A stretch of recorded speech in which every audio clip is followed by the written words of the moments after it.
चलिए तो हम लोग देखते हैं रैपिड रिवीजन विज्ञान। तो ये देखिए, इसमें सबसे पहला प्रश्न है, एक ही स्थान पर बड़े पैमाने पर उगाए गए पौधों को क्या कहते हैं? फसल। वर्षा ऋतु में बोई जाने वाली फसलें क्या कहलाती है? खरीफ फसल जैसे धान मक्का। शीत ऋतु अक्टूबर से मार्च में उगाई जाने वाली फसलें रबी फसल जैसे गेहूँ, चना और मटर। मिट्टी को उलटने पलटने एवं पोल करने की प्रक्रिया जुताई कहलाती है। वे पदार्थ जिन्हें मिट्टी में पोषक स्तर बनाए रखने के लिए मिलाया जाता है, खाद एवं उर्वरक। राइजोबियम जीवाणु कहाँ पाए जाते हैं? फलीदार लेग्यूमिनस पौधों की जड़ों की ग्रंथियों में।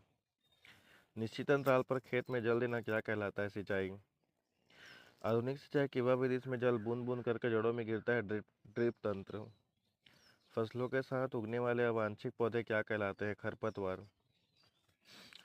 कटी हुई फसल से दोनों को भूसे से अलग करना क्या कहलाता है? थ्रेसिंग।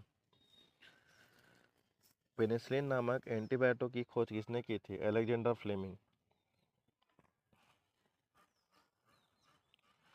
दूध को दही में बदलने वाला सूक्ष्मजीव कौन सा है? लैक्टोबैसिलस। चेचक के एक टीके की खोज किसने की थी? Edward Jenner. चीनी के अल्कोहल में बदलने की प्रक्रिया क्या कहलाती है? किण्वन। मलेरिया फैलाने वाले परजीवी का वाहक कौन होता है? मादा एनोफिलीज मच्छर। डेंगू के वायरस का वाहक कौन सा मच्छर होता है? मादा एडिस मच्छर। वायुमंडलीय नाइट्रोजन का स्थिरीकरण करने वाले सूक्ष्मजीव राइजोबियम नीले हरे सवाल। पास्चुरीकरण की खोज किसने की थी? Louis Pasteur. संचरणीय रोगों का सबसे मुख्य कारक क्या है? घरेलू मक्खी। ईस्ट का उपयोग किसके उत्पादन में किया जाता है? अल्कोहल और ब्रेड। जीवाश्म ईंधन के उदाहरण दें। कोयला, पेट्रोल और प्राकृतिक गैस। मृत वनस्पति के धीमे प्रक्रम द्वारा कोयले में परिवर्तन को क्या कहते हैं? कार्बनीकरण। कोयले के प्रक्रमण द्वारा प्राप्त कठोर और काला पदार्थ जो लोहे के निष्कर्षण में प्रयुक्त होता है, कोक कहलाता है। पेट्रोलियम के विभिन्न संघटकों को अलग करने की प्रक्रिया परिष्करण। काला सोना किसे कहा जाता है? पेट्रोलियम को। विश्व का पहला तेल कुआं कहाँ खोदा गया था? Pennsylvania, USA.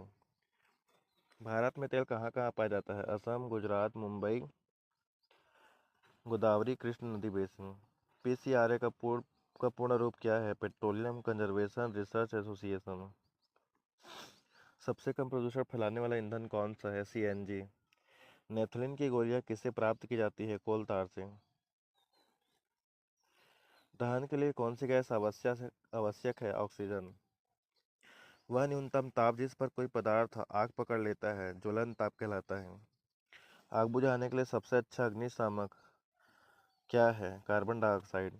मोमबत्ती की ज्वाला का सबसे गर्म भाग कौन सा होता है? बाहरी क्षेत्र, नीला रंग। किसी ईंधन के 1 किलोग्राम के पूर्ण दहन से प्राप्त ऊष्मा ऊर्जा क्या कहलाती है? कैलोरी मान। कैलोरी मान का मात्रा क्या होता है? किलो जूल प्रति किलोग्राम। ग्लोबल वार्मिंग के लिए मुख्य रूप से उत्तरदायी गैस है कार्बन डाइऑक्साइड। अम्लीय वर्षा के लिए उत्तरदायी गैसें हैं सल्फर और नाइट्रोजन के ऑक्साइड। आदर्श ईंधन की एक विशेषता बताइए जिस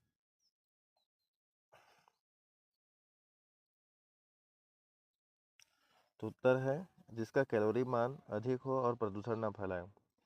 फास्फोरस जैसे पदार्थ को कमरे के ताप पर ही आग पकड़ लेते हैं, क्या कहलाते हैं? स्वतः दहन। जंतुओं में जनन वृषण द्वारा उत्पन्न नर युग्मक क्या कहलाते हैं? शुक्राणु। अंडाशय द्वारा उत्पन्न मादा युग्मक अंडाणु। शुक्राणु और अंडाणु का संलयन क्या कहलाता है? निषेचन। निषेचित अंडा क्या कहलाता है? युग्मनज। शरीर के अंदर होने वाले निषेचन आंतरिक निषेचन। हाइड्रा में जनन की विधि होता है मुकुलन। अमीबा में जनन की विधि होती है द्विखंडन। वे जंतु जो सीधे शिशु को जन्म देते हैं जरायुज। वे जंतु जो अंडे देते हैं अंडप्रजक। लार्वा का वयस्क में बदलने का तीव्र परिवर्तन का यांत्रण। शरीर में होने वाले परिवर्तन के लिए उत्तरदायी रासायनिक पदार्थ है हार्मोन। मास्टर ग्रंथि किसे कहा जाता है? पीयूष ग्रंथि को। नर हार्मोन का नाम क्या है? टेस्टोस्टेरोन। मादा हार्मोन का नाम क्या है? एस्ट्रोजन। घेंघा रोग किस हार्मोन की कमी से होता है? थायरोक्सिन। मधुमेह किस हार्मोन की कमी से होता है? इंसुलिन। संकटकालीन स्थिति में लड़ने या भागने के लिए तैयार करने वाला हार्मोन एड्रिनेलिन। मनुष्य की कोशिकाओं में कितने जोड़ी गुणसूत्र होते हैं? 23 जोड़ी। शिशु के लिंग निर्धारण के लिए कौन उत्तरदायी होता है? पिता का गुणसूत्र एक्स या वाई? लड़कों में स्वर यंत्र के बढ़ने को क्या कहते हैं? एंडम एप्पल।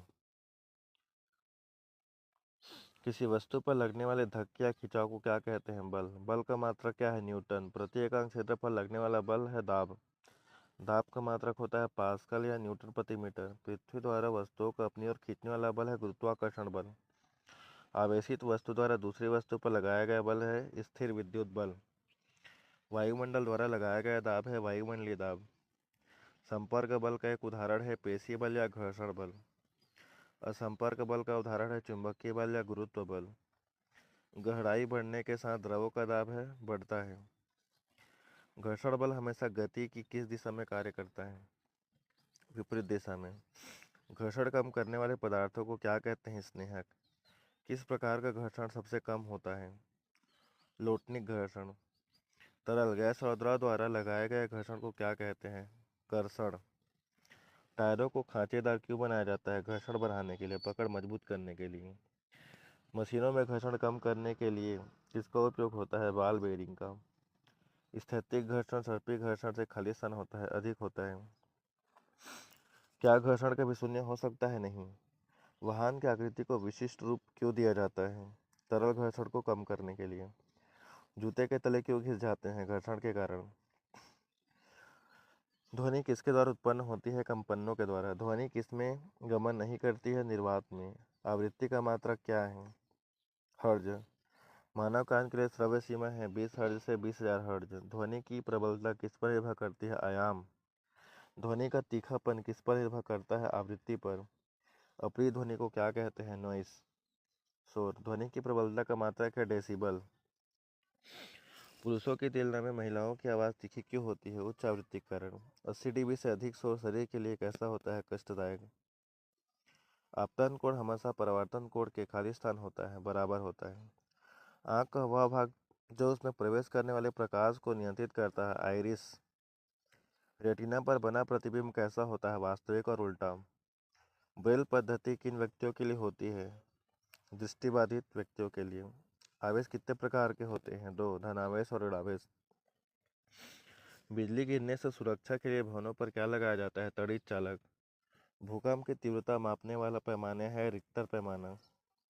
भूकंप के झटकों को रिकॉर्ड करने वाला यंत्र है सीमोग्राफ। सौर परिवार का सबसे बड़ा ग्रह कौन सा है? बृहस्पति। भोर का तारा या संध्या का तारा किसे कहते हैं? शुक्र। तो आज के लिए इतना ही, मिलते हैं अगली वीडियो में, तब तक के लिए बाय बाय।